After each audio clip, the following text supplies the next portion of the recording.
बहुत सारे पेशेंट ये कंप्लेन करते हैं जनाब, उनको पीछे कमर में दर्द होता है और फिर वो एक टांग या दोनों टांगों में ये जो sciatica है ये होती क्या है बेसिकली? देखिए, ये कोई डिजीज़ नहीं है। ये क्या होता है, प्रोलॉन्ग सिटिंग की वजह से या किसी ट्रॉमा की वजह, प्रोलॉन्ग सिटिंग की वजह से मसल टाइट हो जाता है या किसी ट्रॉमा की वजह से नर्व जो है वो इंजर हो जाती है, तो उसकी वजह से सिम्टम्स आने लगे। तो हम सबसे पहले क्या करते हैं कि हम अपना इजी पोस्चर में बैठने की ट्राई करते हैं जो हमारे लिए कंफर्टेबल। पहले तो ये कि अगर आपका सेडेंटरी लाइफस्टाइल है तो खुद को थोड़ा फिजिकल एक्टिविटी की तरफ लेके आए। हेलो अस्सलाम वालेकुम नाज़रीन, मैं डॉक्टर माडा, उम्मीद करते हैं आप सब खैरियत से होंगे। आप देख रहे हैं QAS हेल्थ। नाज़रीन, बहुत सारे पेशेंट ये कंप्लेन करते हैं जनाब, उनको पीछे कमर में दर्द होता है और फिर वो एक टांग या दोनों टांगों में आना शुरू हो जाता है। बहुत सारे लोग, आजकल डिजिटल एज है और इस एज में बहुत सारे लोग जो है ना वो ऑनलाइन काम कर रहे होते हैं, फ्रीलांसर्स होते हैं, उनका प्रोलॉन्ग सिटिंग होता है या कुछ लोग ज़्यादा लॉन्ग टर्म स्टैंडिंग पोजीशन में रहते हैं, जिसकी वजह से उनको कमर का दर्द, जिसको हम sciatica कहते हैं, और इसकी वजह क्या है, क्यों होता है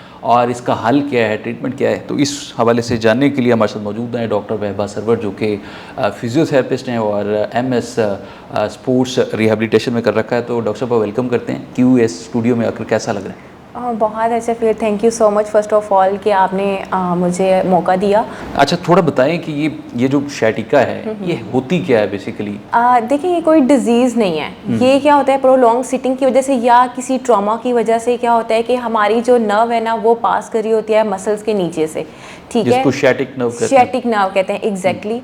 तो क्या होता है कि जब प्रोलॉन्ग सिटिंग की वजह से मसल टाइट हो जाता है या किसी ट्रॉमा की वजह से नर्व जो है वो इंजर हो जाती है, तो उसकी वजह से सिम्टम्स आने लग जाते हैं हमारे sciatica, जहाँ पे थ्रू आउट द आप कह सकते हैं कि जहाँ से नर्व पास कर रही है थ्रू आउट द पाथ हमें वो पेन या टिंगलिंग सेंसेशन हम कहते हैं, नमनेस आने लग जाती है, सुनपन आने लग जाता है। बहुत सारे पेशेंट ये भी कंप्लेन करते हैं जी, पाँव में सुन होना शुरू हो गए हैं, दोनों टांगों में दर्द आना शुरू हो गया। एग्जैक्टली, हर पेशेंट की कंप्लेंट अलग हो सकती है। किसी एक एरिया में हम कह सकते हैं कि अबव द नी जो है वो उनको आ सकती है पेन, लेकिन below the knee tingling session या सुनपन आ सकता है। किसी को होता है कि थ्रू आउट द पाथ जो है वो उनको पेन आता है। तो ये हर पेशेंट वेरी करता है कि उनका पेन का पैटर्न क्या है। अच्छा, इसके अलावा भी कोई और सिम्टम्स होते हैं कि जिसमें हम देख सकें कि आया कि पहले ही हम इसको डायग्नोस कर लें, कोई तरीकाकार होता है इसके? एग्जैक्टली, देखें सर, होता क्या है कि सबसे पहले अगर तो कोई ट्रॉमा नहीं हुआ, आपकी प्रोलॉन्ग सिटिंग है, तो उससे क्या होगा, सबसे पहले मसल इफेक्ट हो रहा है, ठीक है, मसल टाइटनिंग की तरफ जा रहा है, आप गलत एग्जैक्टली। आप अगर प्रोलॉन्ग सिटिंग है तो हम सबसे पहले क्या करते हैं कि हम अपना इजी पोस्चर में बैठने की ट्राई करते हैं जो हमारे लिए कंफर्टेबल होता है, लेकिन वो हमारी बॉडी मैकेनिज्म के हिसाब से ठीक नहीं होता।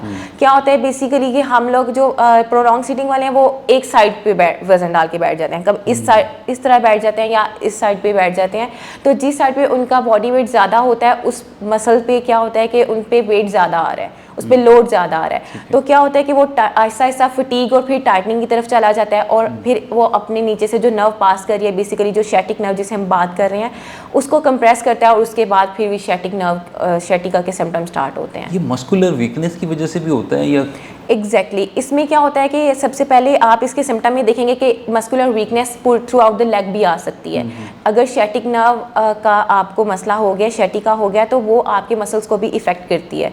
तो इसमें वीकनेस ऑफ द मसल्स आता है। हम लोग चेक करते हैं, बीइंग अ फिजियोथेरेपिस्ट, जब हमारे पास पेशेंट आता है तो हम उसको चेक करते हैं कि वीकनेस है या नहीं है। तो weakness is also a factor of it. ठीक है। अच्छा, कैसे पता लगे एक आम लेमैन को, घर पे है, ऑफिस में है, वो पता करना चाह रहा है कि मुझे sciatica है या नहीं है, तो कौन से ऐसे टेस्ट हैं जो फिजियोथेरेपिस्ट मोस्टली बता रहे होते हैं, जो फलां टेस्ट करना चाहिए? सबसे जो कॉमन टेस्ट हम लोग बीइंग अ फिजियोथेरेपिस्ट अप्लाई करते हैं उसको कहते हैं SLR क्या होता है कि आपने स्ट्रेट लेग रेज, आपने सीधा लेट जाना है और सीधी बिल्कुल नी बेंड किए बगैर टांग उठानी है ऊपर। अगर तो आपको 60 to 70 डिग्रीज के दरमियान में पेन आ गया है जो कि रेडिएट कर रहा है थ्रू आउट द बैक, तो it's mean you have sciatica, ठीक है। आगे इसको इस टेस्ट के 3 फैक्टर हैं बेसिकली, लेकिन आप ये कि वो एग्जैक्टली अगर आप फिजियोथेरेपिस्ट हैं तो आपको पता होगा। तो अदरवाइज जो ले मैन के लिए यही है कि अगर SLR में उसको 60 to 90 की रेंज में अगर पेन आ रहा है तो इट्स मीन के वो पॉजिटिव है, sciatica पॉजिटिव है। ठीक है।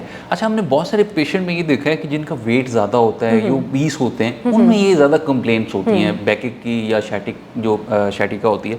इसके पीछे क्या वजह समझते हैं आप? एग्जैक्टली देखें, जब एक तो ये है कि जब हेल्दी इंसान हो जाता है तो एक सेडेंट्री हमारे लाइफस्टाइल इस तरह का है कि उनका कोई फिजिकल एक्टिविटी नहीं होती, तो बैठने की वजह से क्या होता है, एक तो वर्कआउट नहीं है, उनका फिजिकल एक्टिविटी नहीं है, तो कंटिन्यूसली बैठने की वजह से, और इसके अलावा क्या है कि जब वो बैठे रहते हैं तो उनका अपना बॉडी वेट इतना ज़्यादा है, ठीक है, कि और दूसरे अलाइनमेंट भी बॉडी की स्पाइन पे लोड ज़्यादा आ रहा है, ठीक है, हमारे उनके बटक्स पे लोड ज़्यादा आ रहा है, तो एक तो एक्टिविटी ना होने की वजह से क्या होता है कि मसल्स जो है ना उनको काम ज़्यादा करना पड़ रहा है, उनको बॉडी की अलाइनमेंट को स्टेबल रखने के लिए अपनी वीक एनर्जी से ज़्यादा काम करना पड़ रहा है, तो उसकी वजह से क्या होता है कि हमारे एक साइड के जो मसल्स हैं डेफिनेटली वो वीक होंगे, एक साइड के मसल जो टाइटनिंग की तरफ चले जाएंगे, तो इसी वजह से जब हमारे जो उनके बेली, आप कह सकते हैं बेली फैट की वजह से जो आगे वाले जो मसल्स हैं वो वीकनेस की तरफ जाएंगे, और पीछे जो जिसने नेक वो स्पाइन को रखना है, स्ट्रेट रखना है, तो बैक के जो मसल्स हैं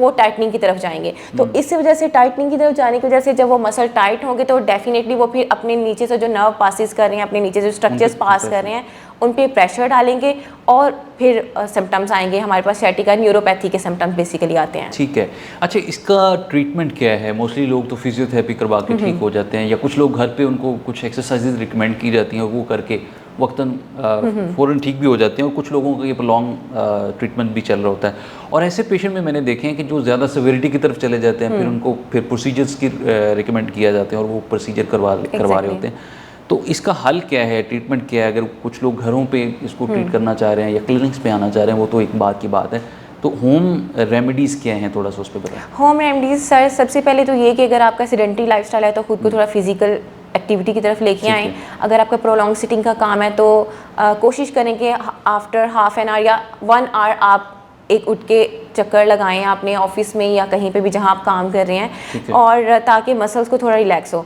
तीसरा ये कि आप सबसे बेहतरीन ये है कि आप स्ट्रेचिंग अपनी ज़िंदगी में लाएं, सेल्फ स्ट्रेचिंग जो है वो आप अपनी ज़िंदगी में ऐड करें, ठीक है। स्ट्रेचिंग से क्या होता है कि मसल में जो टाइटनिंग है वो नहीं आएगी, ठीक है। आप स्ट्रेचिंग ऐड करें अपनी ज़िंदगी में, फिजिकल एक्टिविटी ऐड करें। इसके अलावा जो हमारी ब्रीजिंग बहुत अच्छी एक एक्सरसाइज है, मोस्टली लेमन, आजकल तो लेमन को भी पता है कि ब्रीजिंग किस तरह से करनी है, कि आपने सीधा लेट जाना है नी बैंड करके, और अपनी कमर को जितना आप उठा सकते हैं वो आपने उठाना है, तो इससे क्या होगा कि मसल को स्ट्रेच मिलता है, और आपकी ये बहुत अच्छी एक्सरसाइज है बैक पेन के लिए।